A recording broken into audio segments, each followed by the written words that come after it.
Okay, hello everybody. My name is Apurva, and today I am going to be showing you what is the SIR model. SIR.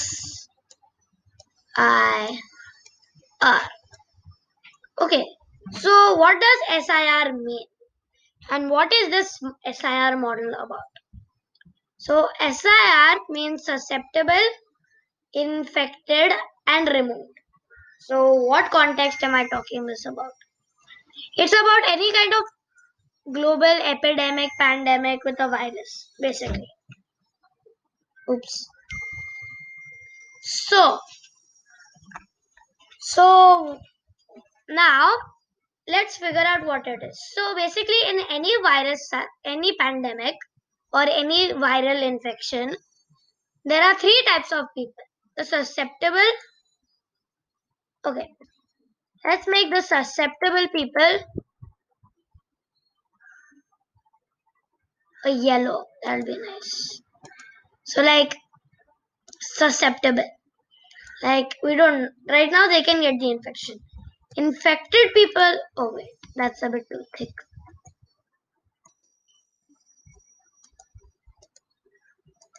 Okay, I'm just thinning the sizes. Sorry.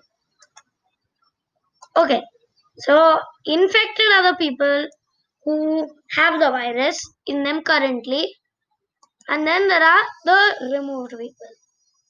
Now, what does removed stand for? So there are two categories. Actually, that's a bad. This in removed there are two categories. Okay. Um, there is the recovered. Okay, and so recovered, and then there are people who have died. So these are the deaths. So there is some recovery rate. So out of the people who get affected, some of them recover and some of them die. So how does this model work? So basically imagine three buckets. There's the susceptible bucket, the infected bucket. And right now we are not going to worry about the removed, or we are not going to worry about recovered or dead right now. Right now for our purposes it doesn't matter. And then we have the remove bucket. Okay, I just move these buckets a bit up.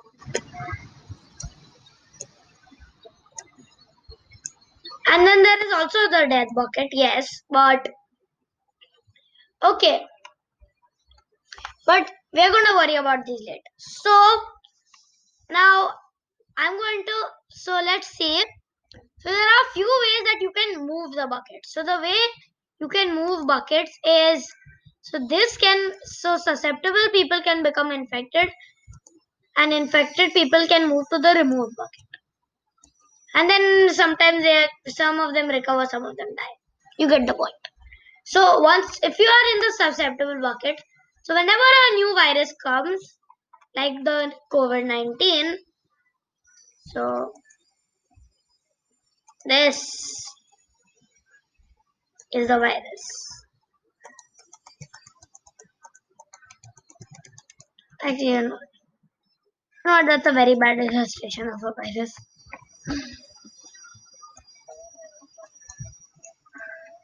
You know what, this is going to take too long. So for any virus like COVID-19, everybody is susceptible to it. Nobody has developed any sort of immunity. So the first person, somebody got infected, and so there was one person in the infected bucket. Now, how can somebody susceptible become infected? When somebody infected meets somebody who's susceptible, it will transfer. Correct? So, so the rate of interactions between susceptible and infected people decide decide how much the virus will spread. But this is not the only factor. So I'll just, because this interaction, it depends on how much interaction and how much it will spread as well. Like say, like how much do we interact? What is this interaction? So we also have a constant we are going to call as A. This A is the constant of the meeting of the susceptible and the infected people. So this is susceptible and infected people meeting, and this is the likelihood that it will transfer. Like say the susceptible and infected people meet, but say you can't always expect a transfer of the virus, right? Because like it depends on how you interact, and like do you keep social distancing or not, do you like touch each other, do you have proper like hygienic things where you cover your mouth and sneeze, or do you just sneeze out? So all of that is A. All of those factors are stored in this A. Okay, so this is how much a susceptible can become infected. So now I'm going to write some equations. So if the new susceptible, oh, and also there's one last factor, a very important factor, time. So time will just keep increasing. Say time is the number of days. So day 0 is say when the virus is not there. So the next day there is one virus. So now will I be right to say that S t plus 1, meaning like the new S over like one day, will be equal to what I wrote there. A, okay, what? A into S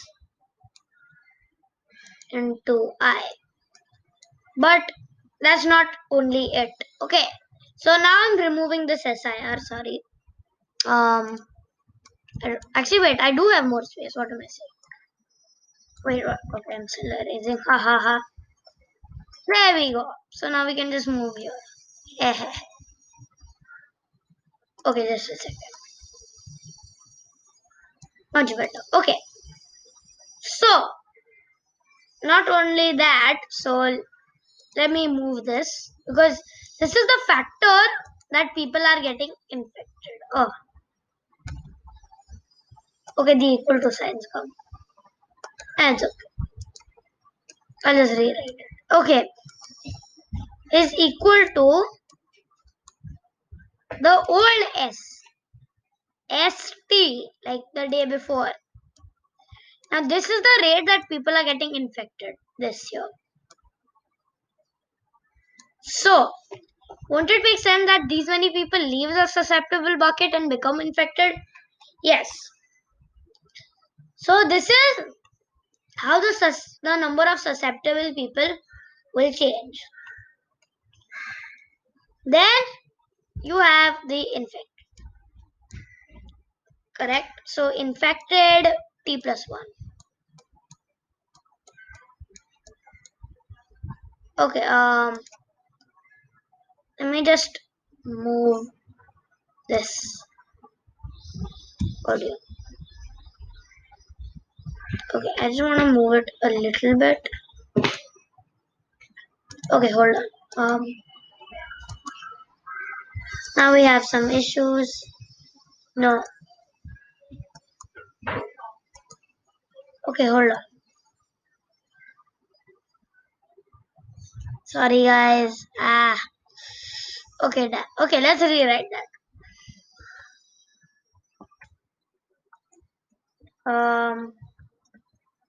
Okay, good. Actually, wait. Now what do I? Okay, fine. So never mind. Let us just continue from here. So the removed I'll write here. Okay. So IT plus 1. Okay. Will be equal to the old I T. Now this is the factor people who are becoming infected from susceptible. So basically the infected will rise by this factor there. So okay, now I'm erasing that black circle.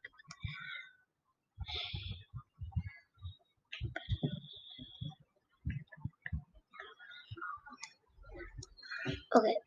Anyway, so now you have to add that same factor. Okay. This is the factor.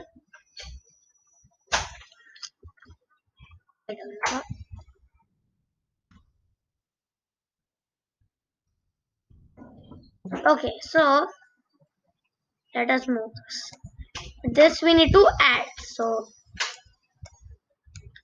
okay, but people also heal. Now what will be the healing factor or the remove or the death factor? So all of that together, basically once you are removed, if you recover, then you have developed immunity and therefore you cannot get it, and if you died, you are out of the system. So again, you cannot get the virus because your body is dead and cannot transmit. It cannot infect new people, neither can it get infected because it's a dead body. Anyway, so minus, now minus what? So let's figure out. And I'm going to change the colors of A and B. Like A can be this bright color for whatever reason. I'm just choosing a random color here.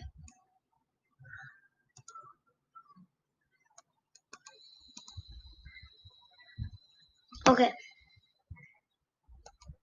So this will be, okay, wait, that is too thick. Too thick. Okay, better. Much better. Okay, and I shifted again.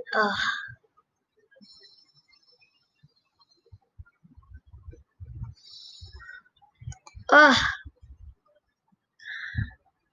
Okay, really? Ah, it's being irritated. Yeah, okay. Okay, now we're good. Sorry for the unnecessarily blue dots. Okay, then. So, let's make A and B their own things. A and, okay, I already spotted. What is B? What is B? Anyway, I was coming to that. So let's make B pink. Okay. So now, how many people? So B is the recovery rate. But who is recovering? The infect, not the recovery.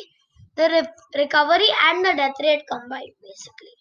Because that's the removed rate, not the recovery rate. So it will be B times, well, the infected, because that is what's going on. So I put a minus sign there because this is the minus sign. And now for the last bit, the remove. So what about these guys? Well, removed. Oh wait, and I've just written I blindly. STIT.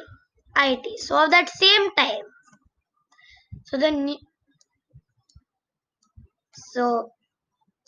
A and B are constant, so they don't change. In the real world, yet B won't change unless the virus mutates. So what is the difference between A and B? A is our interaction. So B is a biological factor. It is what decides how quickly the people recover. So this is all up to our immune system and stuff. So we have no physical control over B. We, however, have a complete control over A. Okay. So r t plus 1, the new r, will be equal to the old r, obviously. Old r is in the equation. Rt and magenta. But also plus b times it. So b, okay, wait, no, I decided to keep magenta for b. So I will keep magenta for b. B times, okay, wait, no, red for black for operation. I, because that minus from that b times it factor, that factor got subtracted from the infected. And remember our rule, susceptible become infected. So anything that's minus something from the susceptible, meaning that has to be added to the infected. And anything, oh wait, oh no, and anything subtracted from the infected has to become removed. So removed get added here, as you can see. Okay, so what does this all mean? So basically what it means is we need to change a. So now basically if we have a higher a, basically more people are gonna get infected. And if we have a lower a, less people are going to get infected. So what does this all mean? What this means is, and in this coronavirus times, people are talking about flattening the curve. What is that? So basically, most viruses using this SIR model, now usually it will be simple, and this is a very simple model. In the real world, like in the coronavirus situation, B will remain constant, but A, that variable I called as a constant, this time is not a constant. In the real world, when coronavirus wasn't such a threat, we were traveling a lot often. A was higher. Then as we started to enforce lockdown, A became lower. So that way, sorry. So by that logic, A is what was I gonna say? Okay, sorry. A is a factor that we can control. So A is not a constant. Okay, now usually what will happen is in most viruses, like people will start off susceptible, then like one person gets the virus, and then it goes like this, and then this happens. Now this is the susceptible, so S, I, A, and R. So I is that I begins at 0, then infected people come, and then the virus tapers. And the recovered should look exactly opposite to the susceptible. Not exactly, but it starts off at 0 because nobody is immune. Then slowly people get more and more immune. And then this. So why did this susceptible did not taper to 0? Why did the recover not go till 100? Well, what happens is something known as herd immunity. So if we go back up here, as more and more people, less susceptible people are there. And there are more and more recovered people in the population. So I keeps on increasing. As I increases, so what happens is this factor here, A times ST times IT. As this factor keeps sucking out, what happens is I grows, but S decreases. This decreases, this grows. But this, even though it grows, it also decreases. So this is only decreasing. This is increasing and decreasing. So in the end, eventually, and it's additive decrease. It's not multiplicative. If it was multiplicative, then why would the virus ever end? because it's not multiplicative, or it would end, but it would be a lot different. Because it's additive, eventually this constant here starts to become closer to 0. And that's why less people get infected. And this thing here, because I has grown so big and this thing here keeps on growing. This thing keeps on growing. This thing grows initially in the stages of the virus, and because it grows so much, it starting to deplete. So then even this starts depleting, but overall it balances out. So in the end, what happens is susceptible infected interactions are there, yes. But as and as people start recovering more and more, the like so there are the only way to get infected is for an infected person to give the virus to susceptible. If infected and infected meet, obviously they can't transfer the virus because they both already are infected. And if a infected and remove meet, of course not, because it's a dead end. So once there are too many removed people, the infected will be bumping into more dead ends, the removed people, instead of the susceptible people. So that's why, sorry. So that's why in the end, there are not everybody develops immunity until a vaccine comes. Now, when vaccines come, that's a different story. Then this can go to 0 and recovered can go to 100. But that's only because of a vaccine.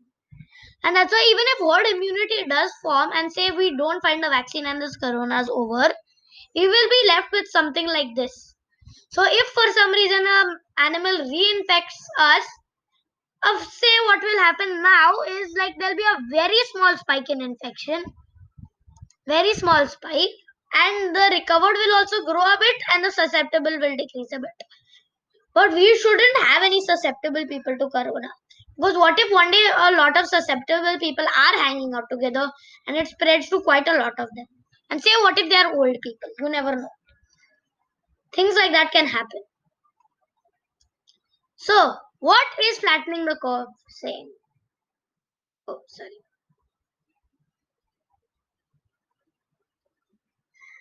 What?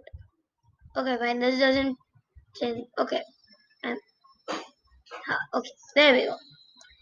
Okay, so what is flattening the curve all about? Well, it's about changing A. Oh yeah, and T eventually will hit a end. Now in this model simulator, what will happen is, and I'm putting S, I and R as percentages right now. But in the real world, if there are real numbers for these, real numbers,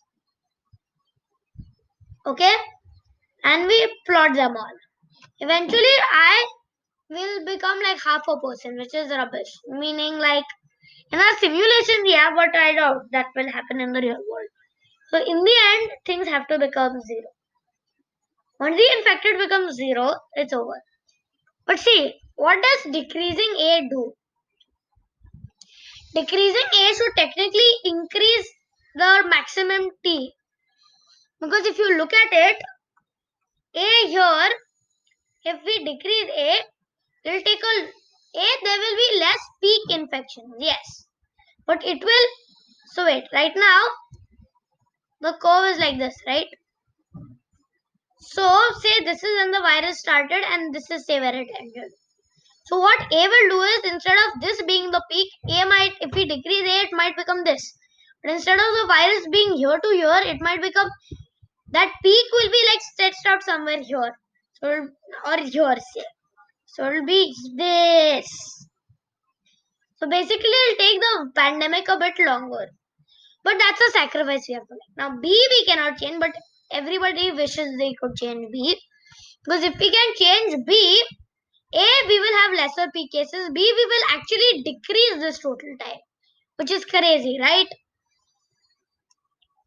Once we decrease B, then obviously the time has to decrease, because once actually increase B, not increase, decrease B, yeah. No, increase, wait, no, what am I saying? Okay, decrease B, yeah. When we decrease B, the time it takes to heal, more people will be healing.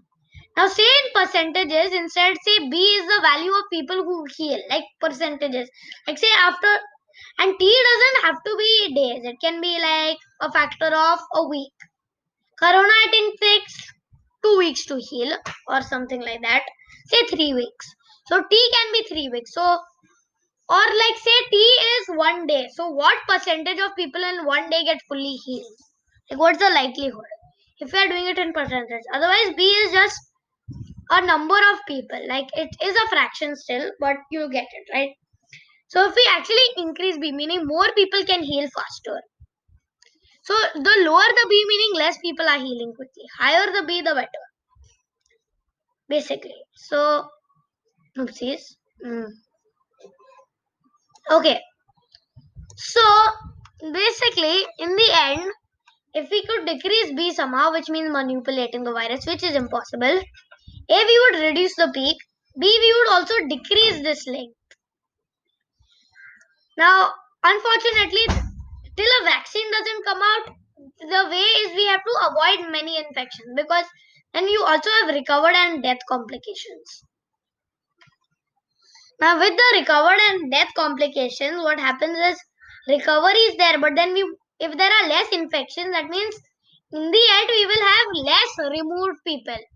And instead of making susceptible people become infected and then removed, we can with a vaccine. What a vaccine does is it can instantly make a susceptible person a removed person without actually having to get the virus, without having to become infected. And from susceptible to removed is actually inaccurate.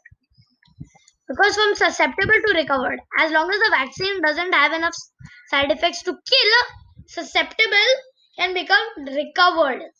Infected will become removed. And you cannot always guarantee it will fall in the recovered pile.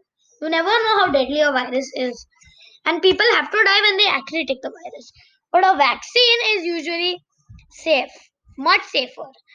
Maybe and they are tested. It's not viruses are not tested for uh, nature doesn't test a virus, say this virus shouldn't have too many side effects, so people shouldn't die that much. No, virus is a virus. It is chosen by genetics, and so it doesn't decide how many people it should kill and how much is that death rate. But vaccines, us humans test and try to make sure almost everybody and hopefully everybody falls into recovered form susceptible by just taking a vaccine. So till a vaccine doesn't come out, we have to work with what's going on. Decreasing A is important, which is why we are doing a lockdown. And that's why, even though it may increase the total time of the virus going out of the system, but we are just trying to also if infected is too high and a lot of people are in critical. Oh yeah, and with infected there are two categories as well. The mild condition who aren't really a problem because if they exist in large quantities, they just have to quarantine themselves at home. We don't want too many critical condition people. And again, it's genetics on how many people it makes critical. So we don't want to override the healthcare system. Now, if we could change B, we could A, reduce the total time this pandemic stays, and we could get less things. So that would be a win-win.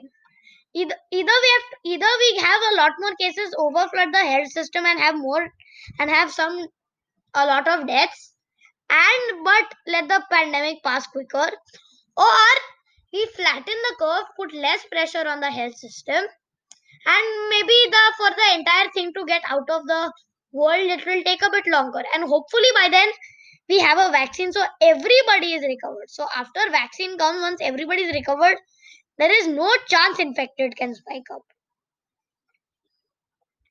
And now in a simple model here, like I'm here we are assuming it didn't come from animals.